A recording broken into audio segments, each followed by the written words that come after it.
Hey, what's up? My name's Luno, and today we're going to be reading one of your comments. This was left on one of my videos 3 days ago, and before I read it, I actually just want to update you guys on the world real quick. I got Netherite, as you can tell, and I also defeated the Ender Dragon, so I'll have a little bit of that gameplay in the background as I'm kind of updating you guys, but the goal of this world is not to be a Let's Play, it's to be a commentary channel with Minecraft gameplay in the background. So obviously you guys are part of the world and I want to keep you guys posted on what I'm doing, but yeah, that's why I'm not like posting episodes of this is what I'm building or whatever. I want to keep it focused on the commentary because yeah, building a community around that is what's really important to me. So there's that. Look at that sunrise. This is awesome. Secondly, today we are actually finishing this path. I know a few videos I said I would do that, but I'm just going to keep working on that.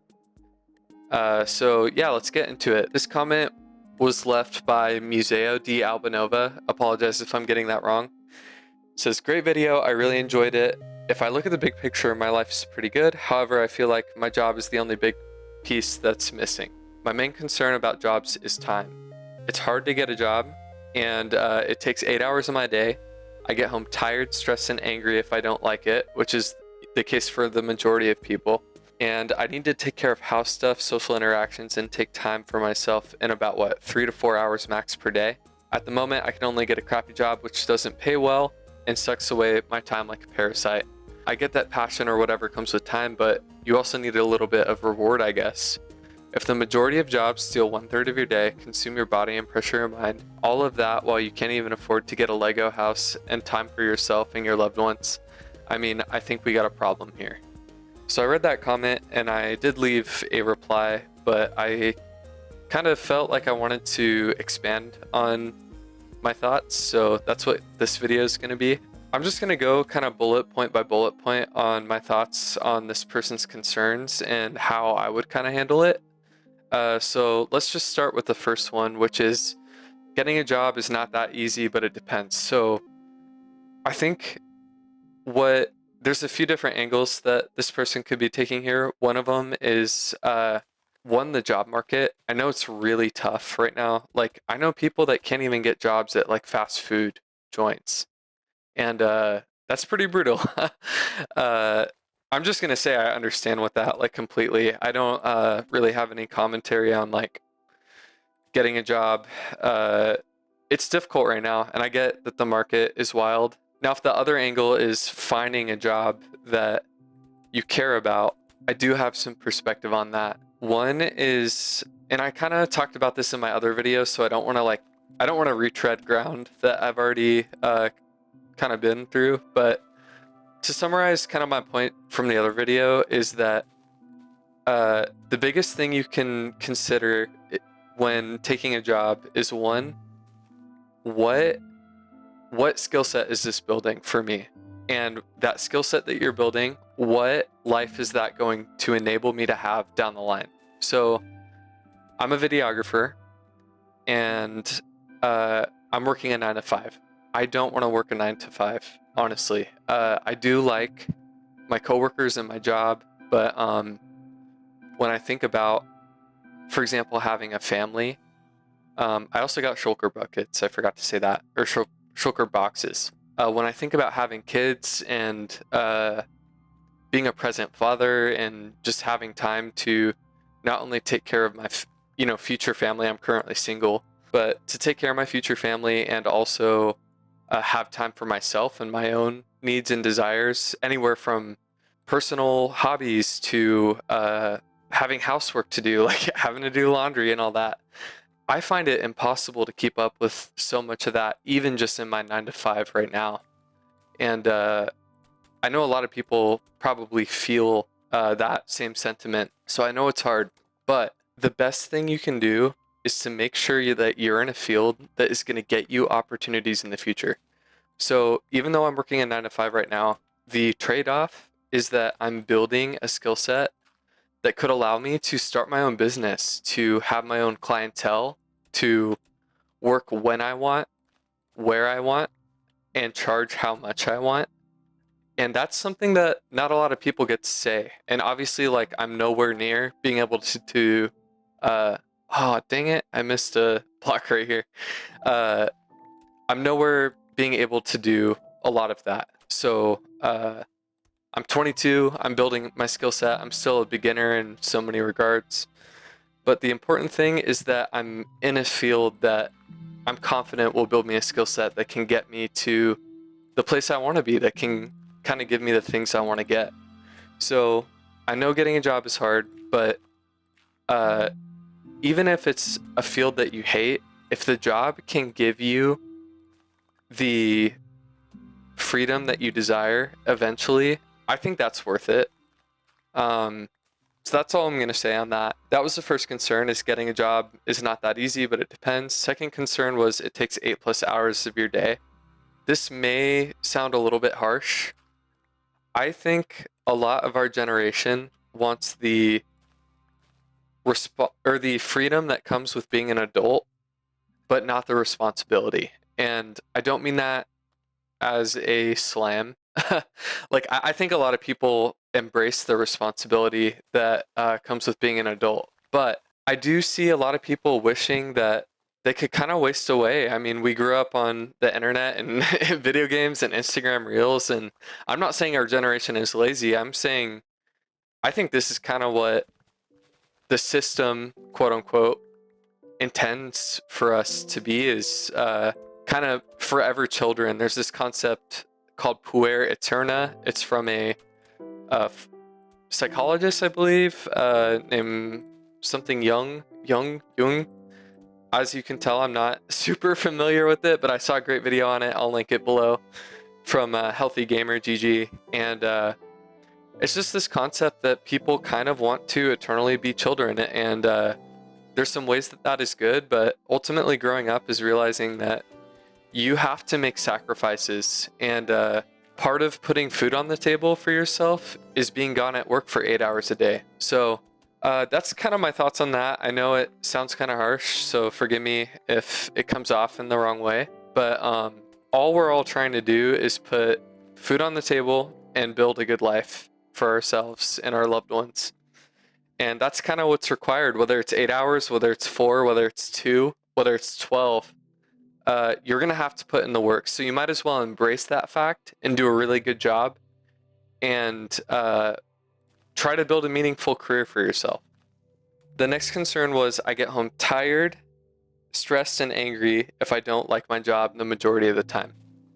And yes, I agree. I quite frequently am very tired from my job. I work about 55 hours a week between my 2 jobs. And most of the time, I just want to come home and have a beer and play Minecraft. And that would be kind of the best way that my night could end. But here I am, for example, I'm recording a video.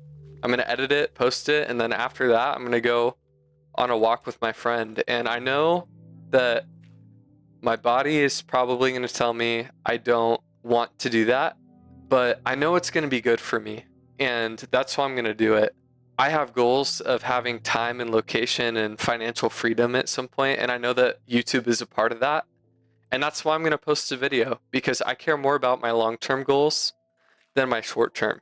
I heard this great quote: laziness is habitual thinking of the cost of action rather than the outcome of action. And that's just a fancy way to say, for example, I can think of recording this video and I can think, man, it's going to take an hour of my time to record, edit, and post this video.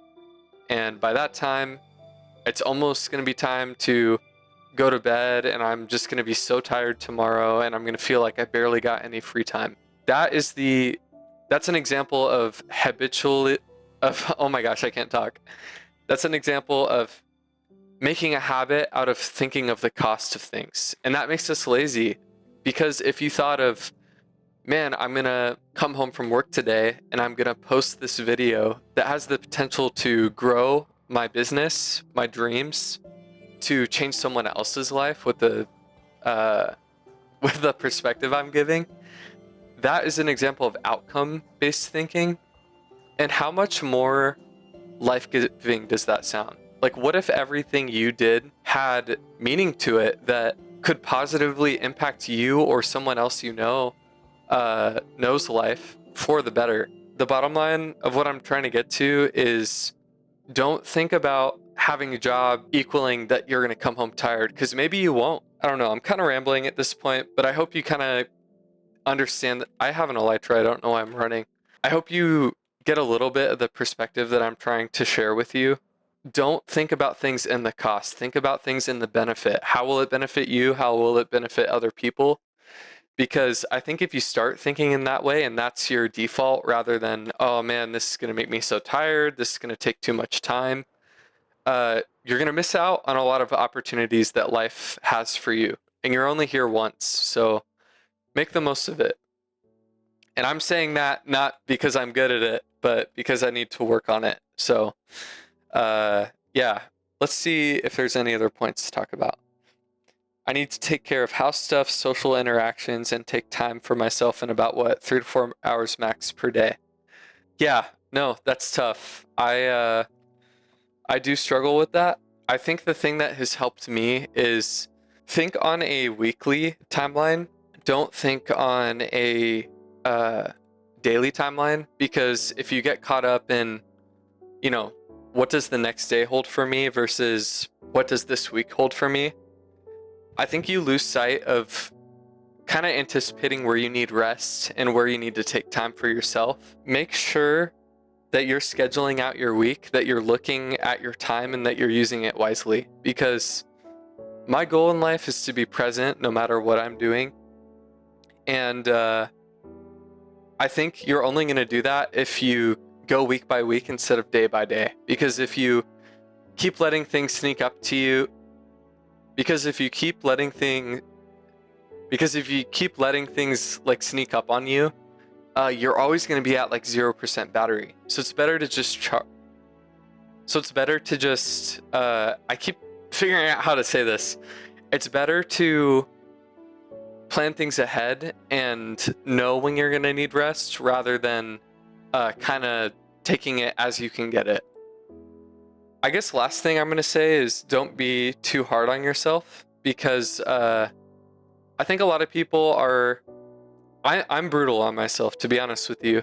When I don't hit my 10,000 steps a day, when I don't go to the gym 5 times a week, when I don't hang out with friends at least once, family at least once, now I'm trying to record a YouTube video, when I don't practice for the music that I'm paid to play, I beat myself up a lot about that. So I would encourage you just to, sorry, trying to get a thumbnail right there. Don't be too hard on yourself. If you can only get, let's say you have 10 things you want to do every week just to take care of yourself. If you can only get 7 of them, that's still a passing grade. C's get degrees, you know what I mean? So yeah, don't be too hard on yourself. You are going to figure things out. You are going to find a rhythm that's healthy if you're young and getting into your first job. I'm 2 years into my first professional job, and I would say it's only in the last few months that I've kind of figured out what healthy looks like for me. So yeah, all that to say, thank you if you watched till the end. I hope that you got something useful out of this video, and feel free to leave your comments below on what your thoughts are, because I would love to hear them. So thank you so much, and I'll catch you in the next one. Bye.